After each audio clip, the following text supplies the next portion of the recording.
I already made sort of a version of what I'm going to talk about in another video, but although the visuals are good, I made it during the day when there were people, which meant I had to keep shutting up, which makes it late. What? Car coming, get out of the road. Here's my other guy. My big guy actually just went in when I left, so he's the one who needs to walk and he's not going. Anyway, whatever.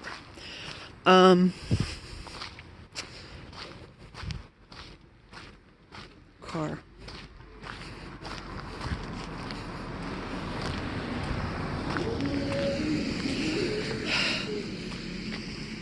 So, see, this is what's hard about this is it makes me sound both pathetic and worse off than things are, and also like I'm downplaying how bad things are. And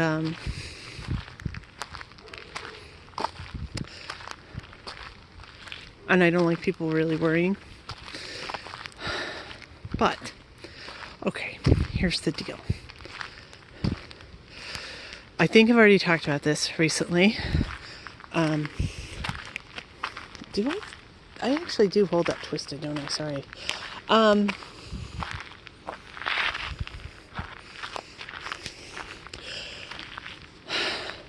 I saw an article that tried to rank the personality disorders based on how badly they affect other people.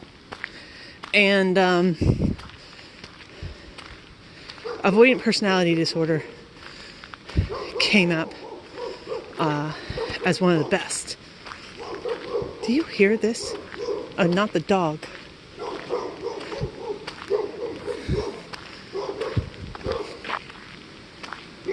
That's the river that's making that much noise. It's crazy. Well, I guess in the woods there will be still a lot more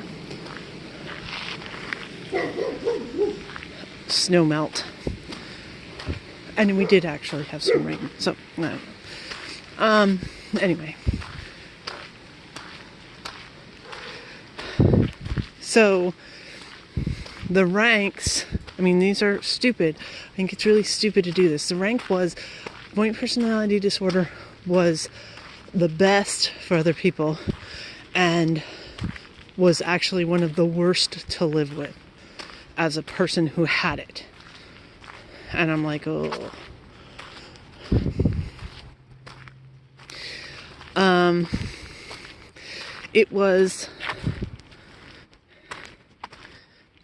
It was bizarre to me, to say the least. Mostly because, well, the whole in that is, okay, let's see if I can break this down, what my thought process is. And can you tell I'm trying not to talk about what the hell is going on in real life because I'm just trying to avoid talking about it. The reason why it was the worst was because people are usually alone and incapable of connecting with people. The reason why it was the best is because once somebody who is avoidant personality disorder connects with somebody, it's like lifelong bond that never breaks, no matter how badly the other person treats you. You know. So, the whole in that is how unbelievably susceptible people who have avoidant personality disorder are to being abused. And that's a double-edged sword. One is because it's what they're used to. It's what they grew up with. You know, you need the trigger. So it's like, it feels normal. But also, once they grow up, that's freaky.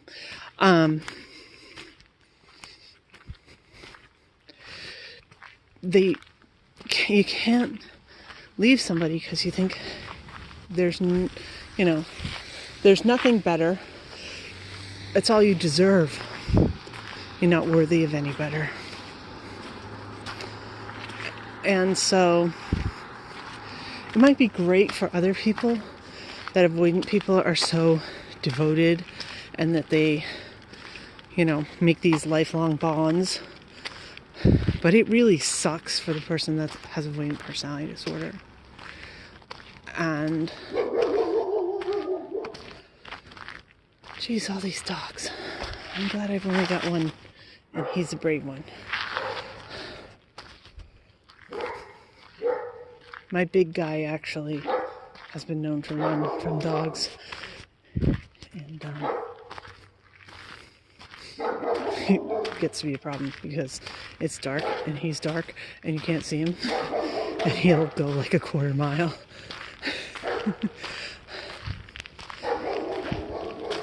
Anyway.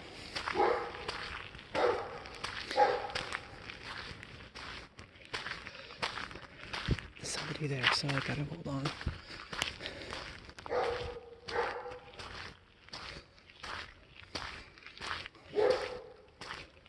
See, maybe this is the world telling me I shouldn't talk about this.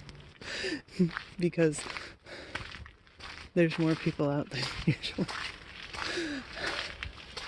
Anyway, the thing is this.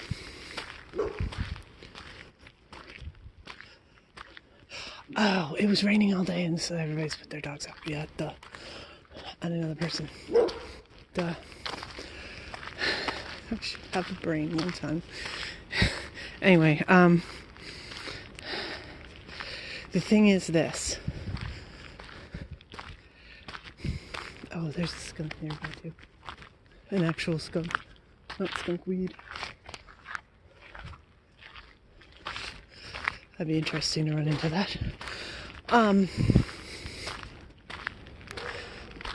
The people who an avoidant person would interact with, geez, it's going to be rough, but hey, if they were a top quality person, let's put it that way, then they wouldn't tolerate an avoidant sort of defense mechanisms and maladaptive coping techniques, which is to push people away, and even before that, the extreme low self-esteem, which can be massively insulting. I mean, especially when it comes down to, it goes through my head, I almost never say it out loud, but like, either there's something wrong with somebody who wants to interact with me, or they just don't know me well enough to realize they shouldn't be interacting with me. And to know somebody thinks that about you, of course they're going to ditch you. So if they don't, see, and this is like this cyclic thing, if they don't ditch you when they know that that's, extreme low self-esteem and you think there's something wrong with somebody that won't have anything to do with you, then there really is something wrong with them. Because it means that whatever their behavioral quirk is, they can't find anyone better. There's something majorly wrong with them. It's like a chicken and an egg scenario. They can't keep people because there's something so bad about them. And so it's true that there's something so bad about them. It's not what the avoidant person thinks. they're thinking that they're causing it. It's not. It's that these people found them because they basically burned out everybody else. And that's kind of an unfortunate fact. You know, if somebody is just nice and really nice and wants to be with somebody who's avoidant personality disorder and they're really nice, they would have already been snatched up by somebody else. It's just a fact. The only way that could possibly not be the truth would be as if they were in, like, you know, one of these teeny tiny Arctic Circle villages with like a grand total of 8 people in the entire, you know, school system. Forget about each grade. And there's nobody else. And people have to pair up based on that. Isn't Mill Street? No, he isn't. He's right behind me. He's a little easier to see than the others because he's orange. The others are black or brown. But anyway, or black and brown.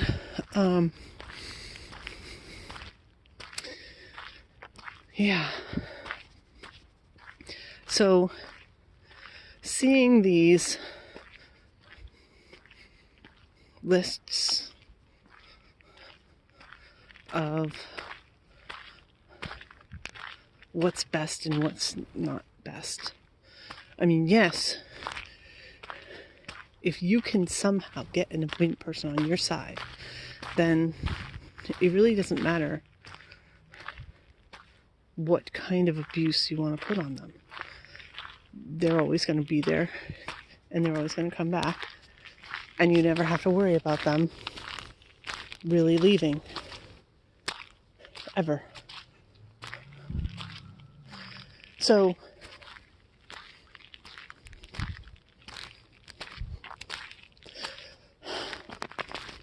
that's like a big problem that I've never seen.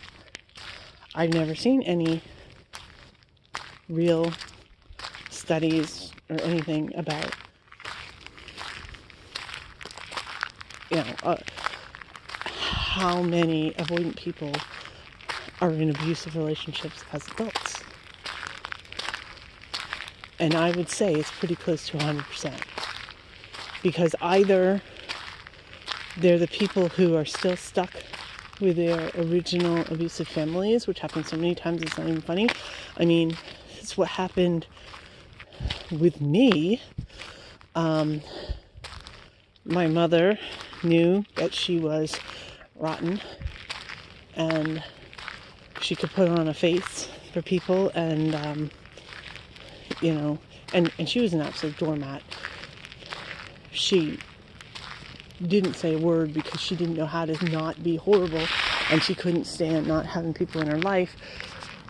So she was just total doormat, did everything for anybody, and then bitched about it behind their back. But she needed somebody as a lightning rod to discharge all her hatefulness on, and that was her kids. And it was disgusting after she died, seeing the things that people were saying about her, how she was their rock and everything else. Even the things that she said in the last few years about how she wishes that she had been able to have any kind of, you know, decent relationship with children. And I'm like, hello, you're talking to your, what? How do you say that and not understand the massive irony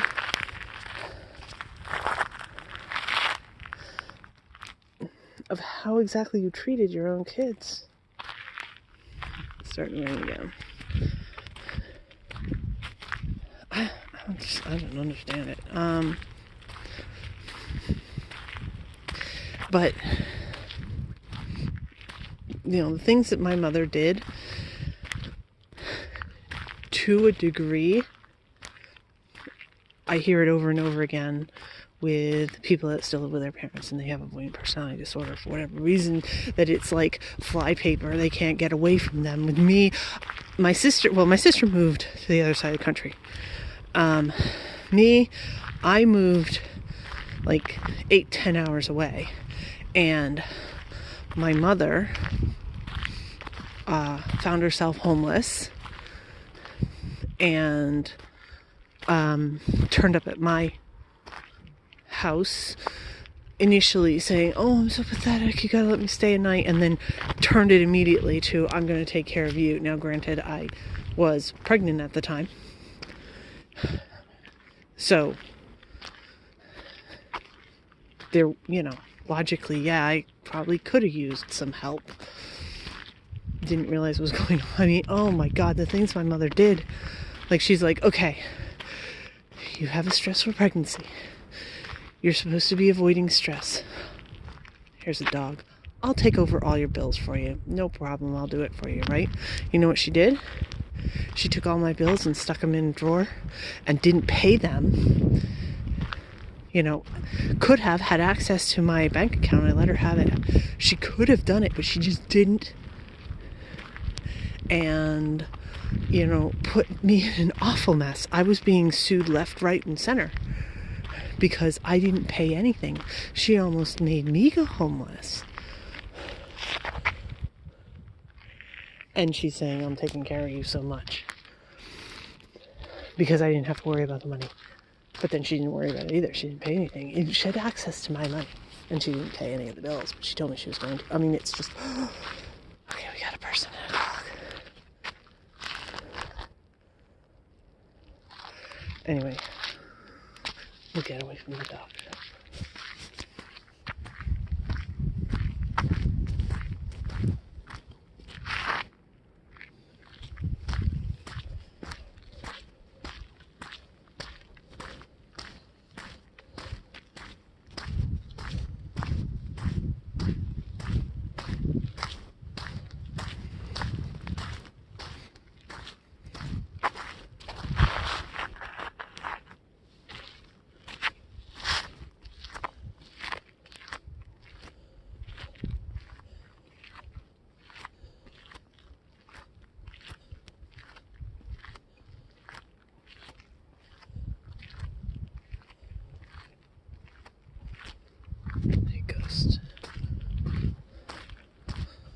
No ghost tonight. Anyway, also, and I said hello to the ghost and it started knocking. Anyway,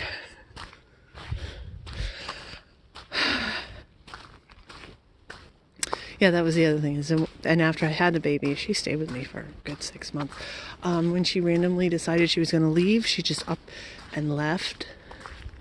And I didn't have a babysitter because she had been babysitting him. I went back to work when he was 3 weeks old because I had to start paying these bills. And when I started taking things back over, she didn't like that she wasn't in control anymore. She just, my life wasn't chaotic enough. She just left me to deal with it and find a babysitter out of the blue with no warning whatsoever. It was really beyond traumatic. But that's what people do. If they don't do it like that to try to actually get in your business and screw up your life in some way, which, believe me, I would never let anybody have access to anything again. I'm going to screw my life up. I'm going to do it myself. Thank you very much. I don't trust people. Oh, she tried to do it one other time. Unbelievable. I was hospitalized, and she was watching my son, and he kept coming in complaining. Well, first of all, she didn't have him go to school. She figured if I'm on vacation because I'm in the hospital, he's going to be on vacation. And then she wasn't feeding him anything. And I'm like, okay, I hear about, I'm supposed to be de-stressing in the hospital. Here's my card. We're going to write down the grocery list. You buy everything. My card, my money. You know, what does my kid want? He wants cereal. So he wants milk so he can have cereal instead of Pop-Tarts for breakfast. And I don't like milk. Like, I don't care. It's my money. Buy a gallon. If he only has 1 cup of it, just pour it right down the drain. It doesn't matter. It's my money. You know, he wanted broccoli. I don't like broccoli. Like, it's not for you. You don't have to eat it. He knows how to cook it himself in the microwave. He'll be fine. You don't have to eat it. You know, give him the card and tell him to go buy what he wants. You don't even have to do grocery shopping for it. He can find it on his own. Just trail him around in the grocery store. Let him buy what he wants. He knows how to do it. Oh my God. But if they don't do that, like actively getting in it, and then of course my mother used to say terrible things to me, but that's way more common, is that parents, if you live with them, just can't keep the mouth off of you, and they have their opinions, and they make sure that you know exactly how much dirt they think you are, and that you are nothing, and you are a disappointment, and on and on and on and on and on. And the reason is because they never learn how to actually parent anything. You know, the famous saying that people say that you need a license to get a car, but any fool can have a baby. True. Totally raining right now. So they really didn't have any idea, but also primarily because they need you for something and are too proud to say, I need your help. I want your help. So instead, they'll make you feel so terrible and so worthless that you're not worthy of anybody else, and nobody else would want anything to do with you. And then they, you know, have you in their clutches as their little hench person forever. Now, you get out of that situation, and, you know, people say that they marry their parents. Yeah, they do. I've heard like stunning, unbelievable horror stories of how people are treated by their spouses, and they're like, they still think that, you know, the sun shines out of their ass, they're the greatest person ever because they ever agreed to marry them in the first place. And they treat them like garbage. They think they deserve it, and then they're still with them though. They don't realize, well, okay, yeah, that's because they're chicken shit, and they think that they would never be able to survive on their own, and they don't think they, you know, even if they, you know, they wouldn't take a chance to find somebody better and more compatible because they don't think that they would be worthy of it. So they exact same thing as the parents that live, you know, that let their kids still live with them. They feel like they need this person, and they know they treat them like shit, and if they back off on that, then they'll smarten up and leave. So they keep them tightly under their thumb. And then they have situations like me, which is, I don't know, you know, I don't know what's up with my kid.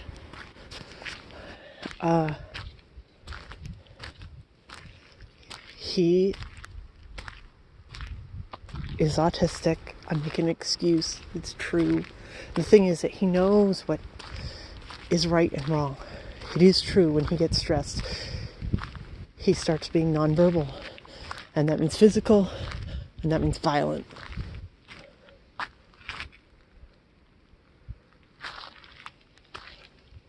And he's having a bit of a relapse. And it's not good or fun or cool or anything. I think he's exhausted. I think he's not eating well because he's being stubborn. He wants to eat what he wants to eat. So, you know, and it helps that I have been out of my mind with stress, so I haven't been, forcing him. I've actually started. I'm like, kid, I'm laying down the law. This is how it's going to be. You have to do this and you have to do this. He's like, why are you talking to me like a child? I'm 17. I'm like, okay, well, if you're 17, then you know that you have to, do basic hygiene. You know that you need to sleep and not be online all night playing games when you have to go to school in the morning. You know this. Yeah, it would be great if I didn't nag you and you decided to be responsible for yourself, but you have to do it. And truthfully, that I am I'm not being like absolutely like killing him to death with this, screwing him down. I'm just like, these are the basics. You got to follow the basics. You do the basics. I'll do the basics for you. You do the basics for me. Everything will be better. And he's coming back around. That doesn't mean tomorrow he'll be bad off again. But today he was a lot better than yesterday. But it's the same thing. There's a huge amount of it that I want to take responsibility for, and I want to find a reason for and an excuse for, and that, I suck it up because I feel that that's the best that I deserve. And again, that's what I grew up with people putting this false front onto everybody else on the planet and absolutely treating their family like shit. And he's seen it too. And actually the worst of it is he knows that I'm sitting there going, he graduates from high school actually his graduation day is 2 months from tomorrow. Which will probably be today by the time this thing uploads. I don't know why they're taking so long to upload lately, but they are. And I really want him to graduate high school, and I really want him to go to college. He's applied. I've done everything I can. I don't think that he's completed his applications. Like, for example, sending in the SAT scores. He's supposed to get help from the school for that, but their response to, oh, I understand it's in the IEP. Oh, here's the form that he needs to send in. I'm like, help him. I don't think he's applied for any scholarships at all, which would be an issue. Although, seriously, he'd probably get full financial aid in one way or another. But then he actually has to do the classes if he gets in. So, I don't know. Whatever. I have to let that go. He has to. Oh, there's the other one. Doesn't want to walk down here. Don't blame her. Actually, I'm surprised she's not in the house half the time. She comes out when I come back. She's already in the house. Actually, hopefully my kid's asleep. So maybe that's why she's not in the house.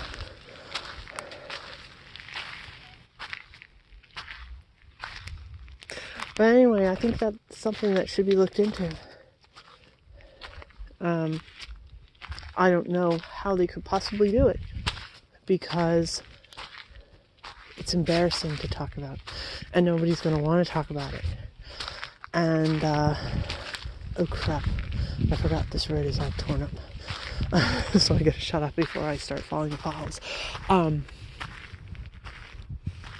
But it's definitely something that should be looked into, is the amount of abuse that people get, because the only people they can hang out with are the ones who have already been rejected by everybody else.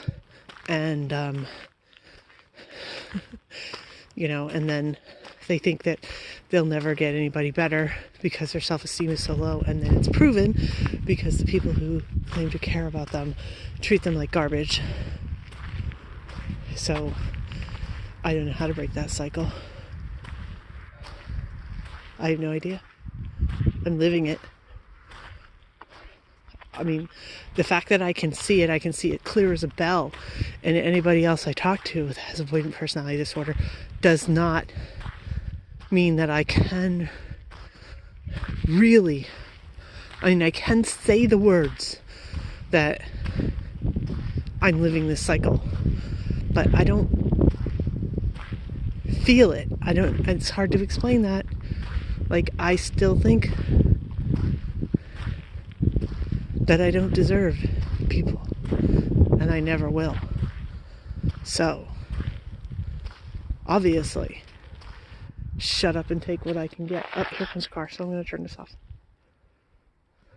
They need to look into that as well. Bye.